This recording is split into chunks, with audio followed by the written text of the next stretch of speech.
Detroit Lions 37. Cincinnati Bengals 24. Was it really that close? Eventually. Lions move to 4-1. That's their fourth straight win. Bengals fall to 2-3. Jake Browning with 3 more interceptions in this one. Jared Goff, 19 of 23 for 258 with 3 touchdowns. Another Goff-like outing where he's got a similar number of touchdowns and incompletions, completing 75% of his passes on the season now. This game also marks one more start as a Lion than a Ram for Jared Goff in his career. I heard that today, and it surprised me. Yeah. He definitely felt like he had a longer Rams career than Lions, but Here we are. Also, it was the first time this season that Detroit's defense didn't cough up a touchdown in the opening drive. Interesting. Yeah. Let me sum this game up for you. Okay. There's a play. Lions were up 2 scores maybe, I think it was. Dan Campbell's, Lions have the ball late in the second quarter. And Dan Campbell on 4th and 6 from the Bengals 41. Okay. Just paint the picture. The Bengals 41. It's 4th and 6. That's like go territory for most coaches now. Go territory under 4th and 10. It's just automatic go. Psychotic, aggressive. You would never punt from the 41. That's egregious. And Dan Campbell sends the punt team out there on 4th and 6 from the 41. That sums up the level of confidence that he had in his defense against this Bengals offense, which had scored like 13 points over their last 12 quarters or something. Now, eventually they scored a couple late touchdowns. It ruins the narrative with the way this game ended. They ended up scoring a couple touchdowns late. And but you can't even at the time, Jake Browning was throwing arm punts down the field, and it was awful. And you can't even argue that it was garbage time because they made it just close enough that I know it was within 11, but it felt like garbage time. Couple plays, but the Lions had so little faith in the Bengals offense that Dan Campbell punted from the 41. Yeah. That sums up this game to me. Yeah. We've been working on this basis of, look, Jake Browning was good at one point when he came in, had that little run, and, his wife or girlfriend or whatever went viral because, look, Jake Browning, great story, all this stuff's good. I think you have to conclude at this point that whatever magical conditions came together to make Jake Browning look good in the past, I think you have to accept that they just don't exist now. We don't know what they were. We don't know what alchemy was going on at that point. But now, instead of turning stuff to gold, it's just turning it into a green, sludgy paste. That's what's happening. Jake Browning right now looks awful. And, okay, there were a couple of late plays that put some lipstick on the pig, but this is just horrific. The one deep ball interception that he left, it was 10 yards inside and short. It looked like he was throwing it in a 50-mile-an-hour wind. Yeah. And I don't think his arm was hit or anything, right? He just missed it by a mile. Right. So that's the thing. When Browning was on his little run in 2023, it's all right, he's getting rid of the ball quicker. We said this a few weeks ago. He'll at least get rid of the ball quicker, hit high percentage throws, give Jamar Chase and T. Higgins opportunities. But the number of times that he's a little late with passes, he's not playing with good timing like he was 2 years ago. Timing's not there. Accuracy's not there. He's never had a good arm. He's one of those below average arm guys. There's a handful of starters who can actually play with a below average arm, and you have to be so good at everything else. Mac Jones has a below average NFL arm, but he plays with pretty good anticipation and timing, and in the Shanahan scheme, we're just not seeing that from Jake Browning. So Lions took advantage with the 3 picks, and then they got stopped a couple times, but overall, good luck stopping that offense. Yeah. Sam Laporta. It was a Sam Laporta game, 5 catches for 92 yards and a touchdown. And then we had another game where we got to see Jahmyr Gibbs and David Montgomery both score touchdowns.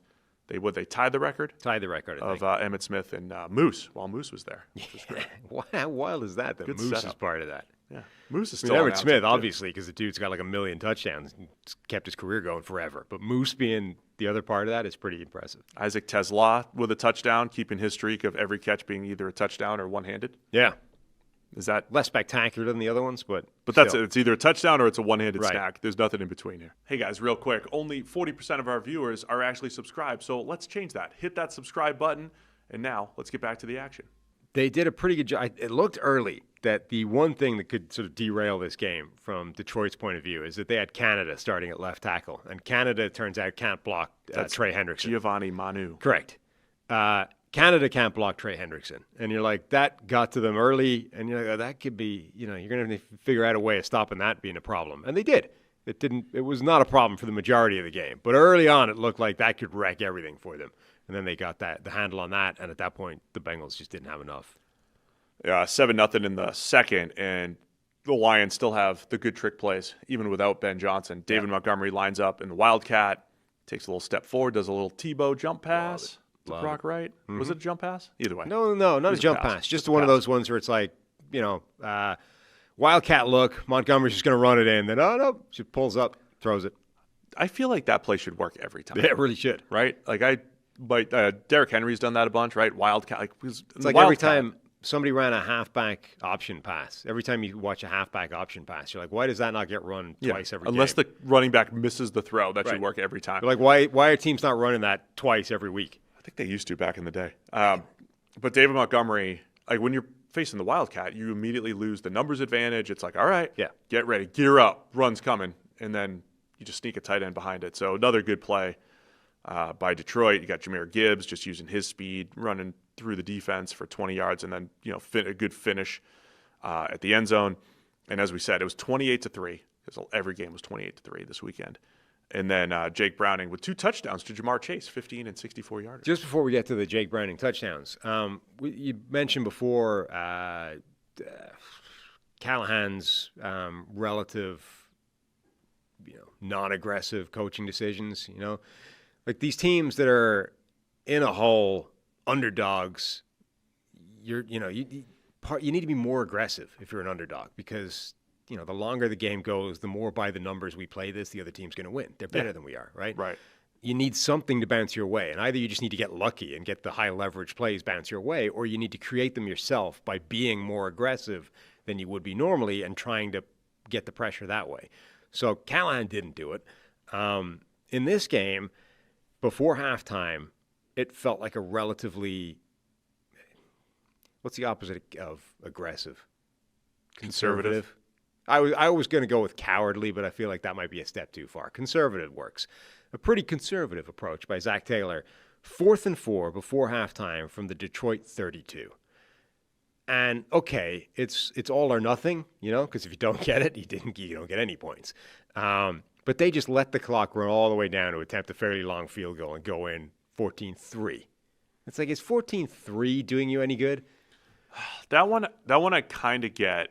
Because when you're at the 32, even if you pick up a first down or two, you can still kick the field goal. I know, but you're still more likely than not going to end up with a field goal attempt at the end of the half. I kind of get it. 14-3. Plus you got Jake Browning and the interceptions. But that's why you need to do something. Like you're already 14 down. Like you're in a hole. You're 2 scores down against the Detroit Lions. So you're going to get back down 14-3 against the Lions. You're not going to. You're losing, right? The only way you're getting back into this is with touchdowns, and that was the only way you got back into it later in the game. Like you have to just take a shot. Yeah, it's probably not going to work because you're the Bengals with Jake Browning at quarterback. But at least sack up and give it a shot.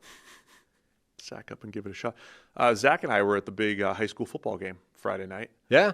Moeller versus Elder.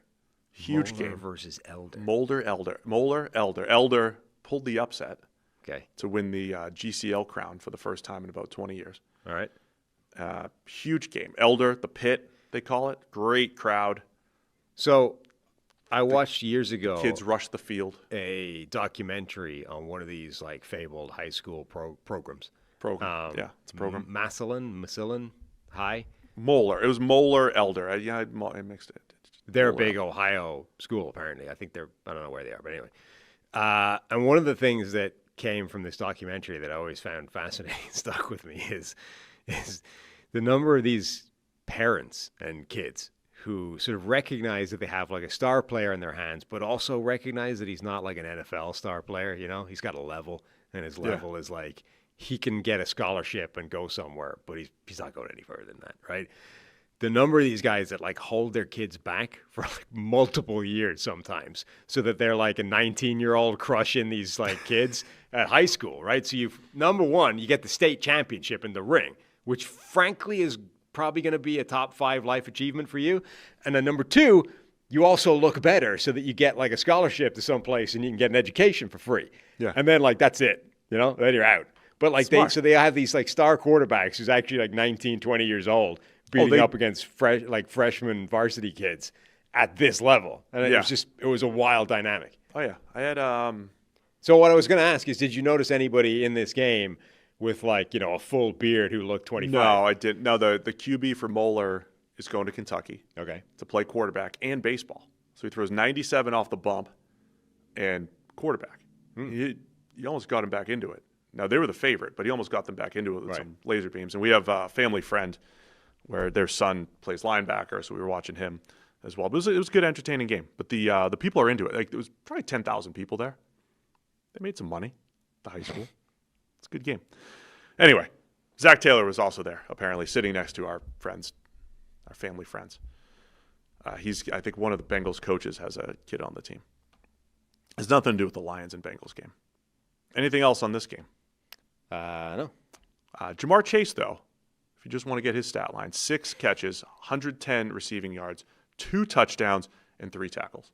Yes. There was a period where it looked like he might tie the number of catches he had with the number of tackles he had off the back of Jake Browning interceptions. But then late in the game, he took over as a receiver, too.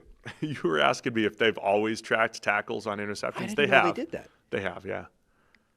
Huh. Somebody's got to get credit for the tackle. Well, because there was always that stat going around that Larry Fitzgerald had more tackles than drops in his career. That's where they came from. Right. Yeah, and there's no way that's true. But no, correct.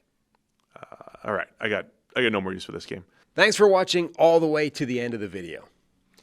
Check the Mic is live every Monday, Wednesday, and Thursday, so be sure to hit the subscribe button so you don't miss a thing.